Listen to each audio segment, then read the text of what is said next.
Good evening, everyone. My name is Yuvraj Hooda. I'm here today to talk to you about building bridges between countries. Now, as you all know, there are numerous problems affecting our society. Problems such as poverty, hunger, terrorism, human rights abuses, and climate change. In our current society, knowledge and information have become global, and their problems and solutions have become global as well. We are the future generation of this global society. We are the millennials and the post-millennials.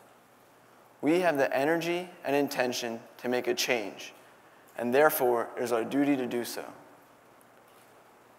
Now, I'm sure all of you will ask, how? How can a teenager like me possibly make a meaningful change in society? As my peers have outlined, there are numerous ways to do it. But I'm here today to tell you how I did it and how you can too. I used to think about how we could build a bridge of knowledge, of cooperation and understanding between nations, because this is the only way that we can get people to come together and fix these global problems. Last summer, the answer came to me. I realized that one of the ways the best way to fix these global problems is to become global citizens. One way to do this is by fully immersing yourself in the culture of another nation. With this in mind, I decided that I would go abroad for an exchange program.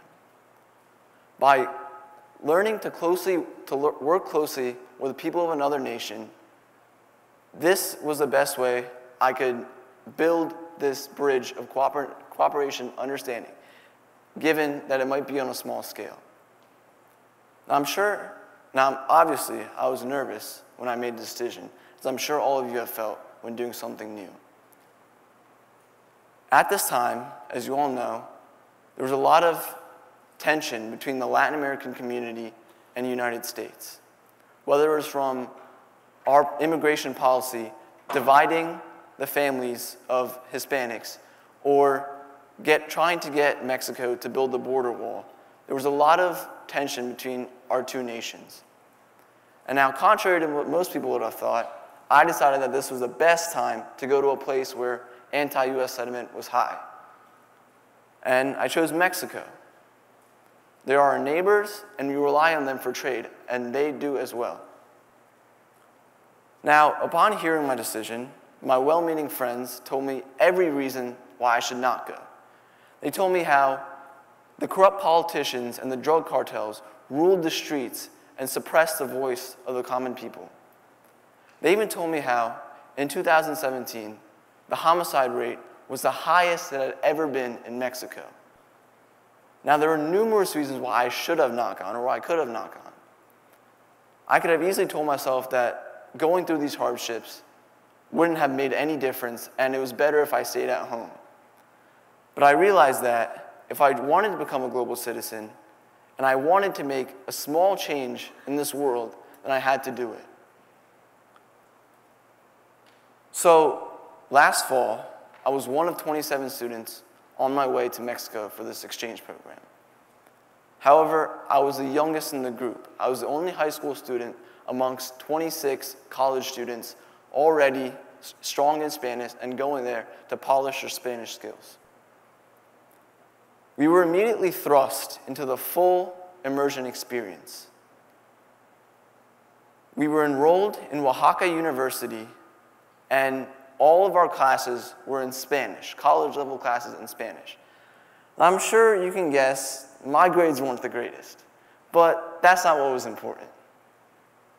What I learned from this experience was that by building all my conversations with the people I met, whether it was from my host families, the 3 host families I lived with, to the locals on the street selling food, I learned the Mexicans' point of view and the problems and struggles that they face on a daily level.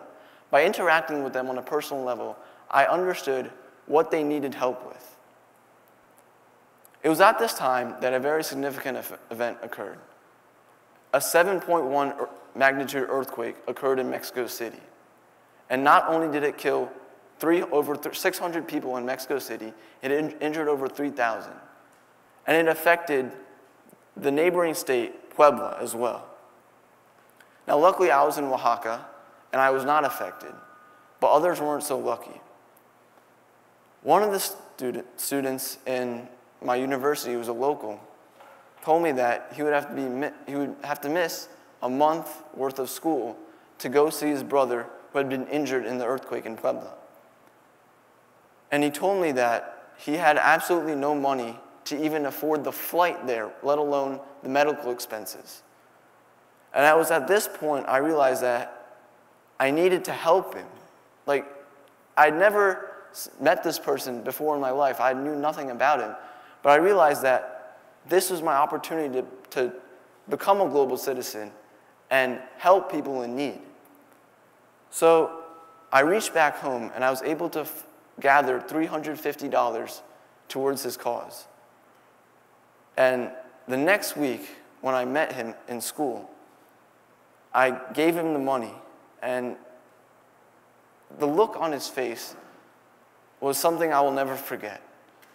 He was stunned, and I can't even put into words how much he thanked me for this gesture.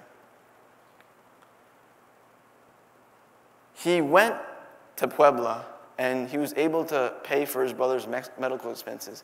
And when he came back, he told me that his whole family was extremely grateful for this small gesture that I had made, and that they would even invite me to their house if I was able to go. It was at this moment I realized that I had accomplished what I'd come here to do, to become a global citizen and fulfill this goal. Other such vivid memories that come to mind is a conversation I had with my host mom 3 days before I left for the United States. She told me that before hosting me, she was apprehensive of hosting any foreign student, let alone an American student. She had her own stereotypes about American students. She told me that she thought all students were entitled, spoiled brats who never worked for anything in their lives. But after having me, she told her view on American students had completely changed. She was, in fact, even eager to host another student. And her children even told me that hopefully they would be able to one day come to America. This experience has taught me more than I would have ever learned had I stayed here. This has expanded my horizons and broadened my scope of which now I look at life. So now, this is the end of my story, or what I hope is just the beginning. And I want to leave you with this. Going against everything that I just said, going abroad is not necessary to becoming a global citizen. Being a global citizen means cultivating relationships with people that you have never met before and of completely different backgrounds. By doing this, if one more person can become a global citizen, we can have a huge impact on this world. By doing this, we can change the world. Thank you.